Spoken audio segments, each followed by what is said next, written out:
ಕ್ಷಣಗಳಲ್ಲಿ H D Revanna ಅವರ ಭವಿಷ್ಯ ನಿರ್ಧಾರ ಆಗುತ್ತೆ. ಎಚ್ ಡಿ ರೇವಣ್ಣ ಅವರಿಗೆ ಜೈಲೋ ಅಥವಾ SIT ಕಸ್ಟಡಿನೋ? ಕಿಡ್ನಾಪ್ ಕೇಸಲ್ಲಿ ಎಚ್ ಡಿ ರೇವಣ್ಣ ಅವರಿಗೆ ಸಹಜವಾಗಿ ಸಂಕಷ್ಟ ಈಗ ಎದುರಾಗಿದೆ. ಆಲ್ರೆಡಿ ನಿನ್ನೆಯಿಂದ ಅವರು SIT ವಶದಲ್ಲಿದ್ದಾರೆ. ಅವರನ್ನು ವಶಕ್ಕೆ ಪಡೆದಂತ 24 ಗಂಟೆಯ ಒಳಗಾಗಿ ಅವರನ್ನ ಜಡ್ಜ್ ಮುಂದೆ ಹಾಜರುಪಡಿಸಿ ಆನಂತರ ಮುಂದಿನ ಪ್ರಕ್ರಿಯೆಗೆ ಅನುವು ಮಾಡಿಕೊಡ್ಬೇಕಾದಂತ ಅನಿವಾರ್ಯತೆ ಇತ್ತು. ಈ ಕಾರಣಕ್ಕಾಗಿನೇ ಇವತ್ತು ಭಾನುವಾರ ಆದ್ರೂ ಕೂಡ ಜಡ್ಜ್ ನಿವಾಸಕ್ಕೆ ಹೋಗಿ ಅವರನ್ನ ನ್ಯಾಯಾಧೀಶರ ಮುಂದೆ ಹಾಜರುಪಡಿಸುವಂತ ಪ್ರಕ್ರಿಯೆ ನಡೆದಿದೆ. ನೀವು ಅದನ್ನು ನೋಡ್ತಾ ಇದ್ರಿ TV9 ನಲ್ಲಿ. ಅದರಂತೆ ಇನ್ನೇನು ಕೆಲವೇ ಕ್ಷಣಗಳಲ್ಲಿ ಅವರನ್ನ ಕಸ್ಟಡಿ ಕೊಡ್ತಾರೋ ಅಥವಾ ನ್ಯಾಯಾಂಗ ಬಂಧನಕ್ಕೆ ಜುಡಿಷಿಯಲ್ ಕಸ್ಟಡಿಗೆ ಒಳಪಡಿಸ್ತಾರೋ ಅನ್ನುವಂಥದ್ದನ್ನ ನೋಡ್ಬೇಕಿದೆ.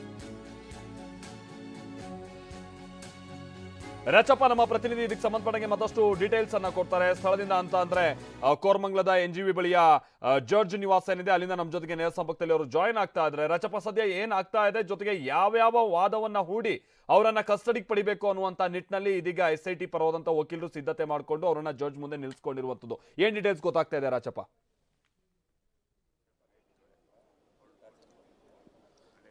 Maltesh, ಕೋರಮಂಗಲದಲ್ಲಿರುವಂತಹ national games ವಿಲೇಜ್ನ judicial block ಏನಿದೆ ಅಲ್ಲಿರುವಂತಹ ನ್ಯಾಯಾಧೀಶರ ಮನೆಯಲ್ಲಿ ಈಗಾಗಲೇ ರೇವಣ್ಣರನ್ನ SIT ಅಧಿಕಾರಿಗಳು ಹಾಜರುಪಡಿಸಿರುವಂಥದ್ದು. ಆದರೆ SIT ಅಧಿಕಾರಿಗಳು ರೇವಣ್ಣರನ್ನ ಕರ್ಕೊಂಡು ಬಂದಿದ್ದಾರೆ, ಆದರೆ SPP ಗೈರಾಗಿದ್ದಾರೆ. ಆ ಒಂದು ಹಿನ್ನೆಲೆಯಲ್ಲಿ SIT ಅಧಿಕಾರಿಗಳೇ ರೇವಣ್ಣರನ್ನ ಕಸ್ಟಡಿಗೆ ನೀಡಬೇಕು ಅಂತ ಹೇಳಿ ಸದ್ಯಕ್ಕೆ ವಾದವನ್ನು ಕೂಡ ಮಾಡ್ತಿರುವಂಥದ್ದು. ಅದರ ಜೊತೆಗೆ ಏನು ಎಚ್ ಡಿ ರೇವಣ್ಣ ಪರವಾದಂತಹ ವಕೀಲರು SIT ಕಸ್ಟಡಿಗೆ ಕೊಡಬಾರ್ದು ಅವರಿಗೆ ಅನ್ನುವಂತಹ ನಿಟ್ಟಿನಲ್ಲಿ ಕೂಡ ಪ್ರತಿವಾದನ ಕೂಡ ಮಾಡ್ತಿರುವಂಥದ್ದು. ಯಾಕಂತಂದ್ರೆ SIT ಅಧಿಕಾರಿಗಳು ಹೇಳ್ತಿರುವಂತಹ ವಿಚಾರ ಏನಂದ್ರೆ ರೇವಣ್ಣ ಹಾಗೇನೆ ಪ್ರಜ್ವಲ್ ರೇವಣ್ಣರಿಂದ ಸಾಕಷ್ಟು ಜನ ಮಹಿಳೆಯರಿಗೆ ತೊಂದರೆ ಆಗಿದೆ, ಹಾಗಾಗಿ ಸಾಕಷ್ಟು ಜನ ಸಂತ್ರಸ್ತರಿದ್ದಾರೆ.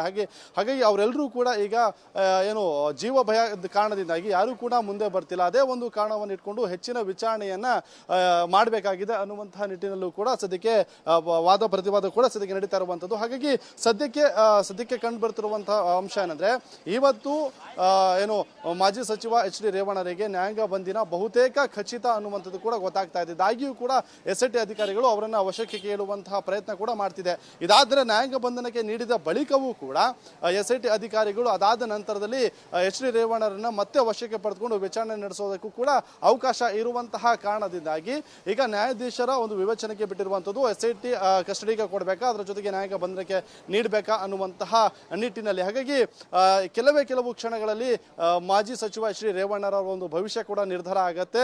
SIT ಕಸ್ಟಡಿಗೆ ಹೋಗ್ತಾರೋ ಜೊತೆಗೆ ಪರಪ್ಪನ ಅಗ್ರಹಾರ ಜೈಲು ಸೇರ್ತಾರೋ ಅನ್ನುವಂಥದ್ದು ಕೆಲವೇ ಕ್ಷಣಗಳಲ್ಲಿ ನಿರ್ಧಾರ ಆಗಲಿದೆ. ಮಾಲ್ತೇಶ್. ಓಕೆ ರಚಪ್ಪ, ಅಂದ್ರೆ ಈ ಪ್ರಕರಣಕ್ಕೆ ಸಂಬಂಧಪಟ್ಟಂಗೆ ಹೌದು, ಇದನ್ನ ರಾಜ್ಯ ಸರ್ಕಾರ ಕೂಡ ಬಹಳ ಗಂಭೀರವಾಗಿ ಪರಿಗಣಿಸಿದೆ. ದೇಶದಾದ್ಯಂತನೂ ಕೂಡ ಬಹಳ ಸುದ್ದಿಯಲ್ಲಿರುವಂತಹ ಪ್ರಕರಣ ಕೂಡ ಆಗಿದೆ. ಇದಕ್ಕಾಗಿನೇ SIT ಟೀಮ್ ಅನ್ನು ಕೂಡ ಸಿದ್ಧ ಮಾಡಿದ್ದಾರೆ.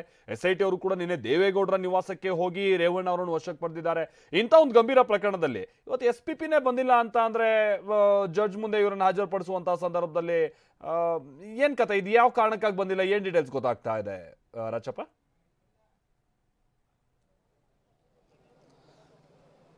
ಮಲ್ತೇಶ್, ಕೆಲವೊಂದು ಸಂದರ್ಭಗಳಲ್ಲಿ SPP ಹಾಜರಾಗಲೇಬೇಕು ಅನ್ನುವಂಥದ್ದು ಏನಿಲ್ಲ. SIT ಅಧಿಕಾರಿಗಳೇ ಹಲವು ಕಾರಣಗಳನ್ನು ನೀಡಿ ವಶಕ್ಕೆ ಕೇಳುವಂಥದ್ದು ಕೂಡ ಸರ್ವೇ ಸಾಮಾನ್ಯವಾಗಿರುವಂಥದ್ದು. ಅದೇ ಒಂದು ನಿಟ್ಟಿನಲ್ಲಿ ಸದ್ಯಕ್ಕೆ SIT ಅಧಿಕಾರಿಗಳೇ ಎಚ್ ಡಿ ರೇವಣ್ಣರನ್ನ ವಶಕ್ಕೆ ಕೇಳ್ತಿದ್ದಾರೆ. ಯಾಕಂತಂದ್ರೆ ಗಂಭೀರವಾದಂಥ ಆರೋಪವನ್ನ ಈಗಾಗಲೇ ಎಚ್ ಡಿ ರೇವಣ್ಣ ಅವರು ಹೊತ್ತಿರುವಂಥದ್ದು. ಯಾಕಂತಂದ್ರೆ ಮಹಿಳೆಯನ್ನ ಕಿಡ್ನಾಪ್ ಮಾಡಿಕೊಂಡು ಅವರನ್ನ ಅಜ್ಞಾತ ಸ್ಥಳದಲ್ಲಿ ಇರಿಸಿದ್ರು ಅನ್ನುವಂಥ ವಿಚಾರಕ್ಕೆ ಸಂಬಂಧಪಟ್ಟಂತೆ ಈಗಾಗಲೇ ಸಂತ್ರಸ್ತ ಮಹಿಳೆಯನ್ನ ಪತ್ತೆ ಮಾಡಿ ಅವರಿಂದಲೂ ಕೂಡ ಸಾಕಷ್ಟು ಹೇಳಿಕೆ ಪಡ್ಕೊಳ್ಳುವಂತ ಕೆಲಸವನ್ನ ಕೂಡ SIT ಅಧಿಕಾರಿಗಳು ಮಾಡಿರುವಂತದ್ದು. ಹಾಗಾಗಿ ಅವರ ಹೇಳಿಕೆ ಏನಿದೆ ಅದೆಲ್ಲವನ್ನ ಕೂಡ ನ್ಯಾಯಾಧೀಶರಿಗೆ ಮನವರಿಕೆ ಮಾಡುವಂತ ಕೆಲಸ ಸದ್ಯಕ್ಕೆ ಆಗ್ತಾ ಇದೆ.